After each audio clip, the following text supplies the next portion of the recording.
You ever notice how when you pull back just a little bit, people suddenly start sprinting towards you like you're giving out oxygen in a burning room? I'm not even talking about playing games. I'm talking about you finally being tired of overgiving, over explaining, over texting, and then boom, suddenly she's calling like you were just left undelivered 3 days straight, and now she's blowing up your phone at 2 a.m. asking if you're okay. Like, girl, I was okay 3 days ago. You just didn't care to check then. But now that I've gone quiet, now you remember I exist? All right, bet. Let's talk about it. Because this ain't just about texting or calling or whatever fake rules we pretend to play by in dating. This is about energy. This is about attention. This is about the fact that some people don't see your worth until you stop handing it to them like free samples at Costco. You stop texting, they start calling. Not because they miss you necessarily, but because they miss control. They miss the version of you that was always available, always ready to reply in zero point 0.5 seconds, always giving more than you got. You take that away, and it messes with their whole perception of power. Suddenly, the person they were ignoring is now the person they're obsessing over. Why? Because silence is loud, especially when they were used to your noise. And look, I'm not going to lie. The first time I did it, it wasn't some strategic play. I wasn't trying to be slick or mysterious. I was just exhausted. Emotionally, mentally, spiritually drained from talking to someone who only valued my presence when it was convenient. So I stopped. I didn't block her, didn't ghost her. I just stopped reaching out. Stopped sending the good morning texts that got ignored. Stopped double texting like a damn clown. Stopped being the one to initiate everything. And you know what happened? Day one, silence. Day two, nothing. Day three, ring ring. Suddenly, my phone lights up. It's her. I stared at it for a second, like it was a glitch in the Matrix. Like, you forgot I existed for 72 hours and now you want to check in? But I didn't answer.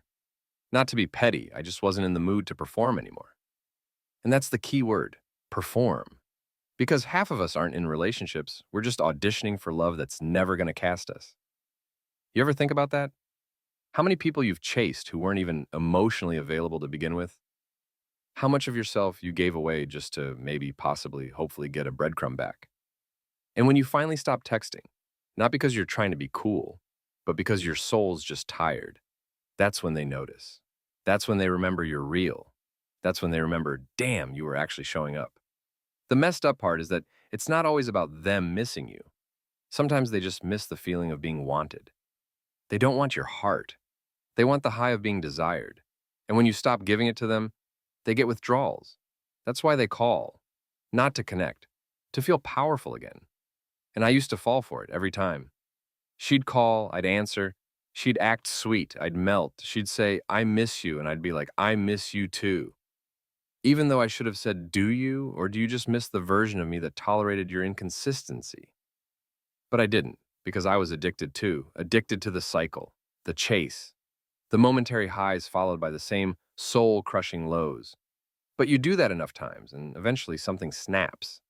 And not in a loud, dramatic way. It's a quiet shift. Like, you stop feeling excited when they text back. You stop hoping they'll change. You stop believing their words and start paying attention to patterns. You realize that love isn't confusing. Love isn't anxiety. Love isn't waiting 3 hours to text back so you don't look desperate. Love is clarity. And the fact that you're constantly in your head trying to decode mixed signals isn't romantic. It's emotional warfare. So yeah, I stopped texting. And yeah, she started calling. But by the time she did, I didn't even care anymore. Because the truth is, if someone can only recognize your value when you're gone, they never really valued you at all. They just valued access. And look, I get it. We've all been that person. The one who gave too much, cared too loud, loved too early, texted too often. And it's not a crime. It's human. We just want connection. We just want to be seen. We just want someone to choose us without having to beg for it. But here's the brutal truth. If you have to constantly initiate, remind, explain, convince, you're not in a relationship. You're in a one-man show. And I know some people are going to hear this and be like, but Sam, what if they're just busy? And yeah, sometimes people are busy. Life gets hectic. But consistency doesn't mean constant.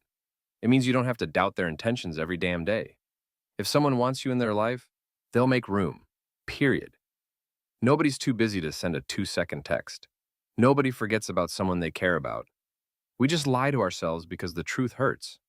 But the truth will set you free. Because when you stop overextending yourself, when you stop filling in the silence with effort they never asked for, when you stop trying to win someone who's not playing with you, that's when you find peace.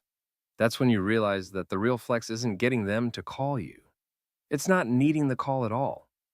I used to think silence meant rejection. Now I know silence can mean self-respect. Because you can't force someone to care. You can't text your way into someone's heart. You can't call someone into commitment. You can show up. You can be real. You can offer your truth. But if they don't match it, you fall back. Not as a punishment, but as protection. And don't get it twisted. I'm not saying go cold or distant or play games. I'm saying stop begging to be chosen by someone who treats your presence like background noise. You are not a vibe. You are not a distraction.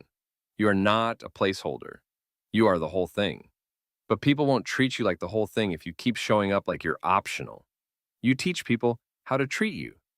Every time you reply to a half-assed text with a full paragraph, you're teaching them. Every time you make excuses for why they haven't called, you're teaching them.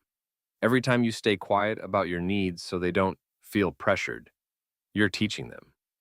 And eventually you realize you were never too much. They were just too little. So yeah, she called, and I let it ring. Not out of spite, but because I was finally full. Full of my own peace, my own clarity, my own worth. I didn't need her validation anymore. I didn't need her crumbs. I wanted a meal. And if she couldn't bring that to the table, I'd rather eat alone. It's funny how things change when you start choosing yourself. When you stop chasing and start receiving. When you stop performing and start being. The energy shifts. People notice, and some of them will come back, not because they've changed, but because you did. And they want access to the new version of you without doing any of the work that created it. Guard that version. Protect that peace. Because it's easy to fall back into old habits. To think, maybe this time it'll be different. But if nothing about them is different, nothing about the outcome will be either. You know what healed me more than any text or call? My own silence. Sitting in my own space, learning to love the quiet, learning that I'm not hard to love. I was just loving people who didn't know what to do with someone real. If you're still texting someone who gives you nothing, let this be your sign. Pull back. Not because you're playing a game, but because you deserve reciprocity, because your energy is sacred, because your heart isn't a doormat. And maybe, just maybe, when you stop texting, they'll start calling, but by then, you might not pick up. Not because you're cold, but because you've healed. You know who really gets this? The people who've sat in silence with a lump in their throat watching someone they cared about not care back.